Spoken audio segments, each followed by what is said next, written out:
Okay, we are here and we have a special treat today. This is Marmot, and she invented a skill known as marmoting. So she's gonna talk you through the steps to get your sled unstuck. Here we go. Step 1, install a beanie and some sweet shades. Step 2, front of the snowmobile. And you start kicking all of the snow all the way back to about 6 inches into the track.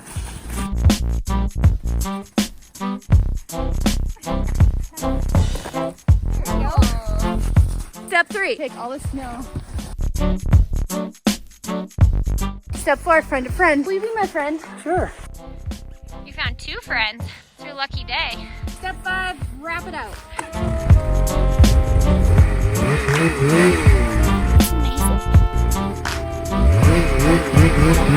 Step 6, thank your friends.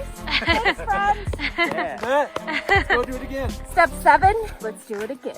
That's how you marmot, learning from the pro herself. If you get stuck when you're not with your friends, you can do all those first steps before they even get there. And then it's just a nice, easy pull, and they'll really thank you for it. That's it. Marmot your sled today.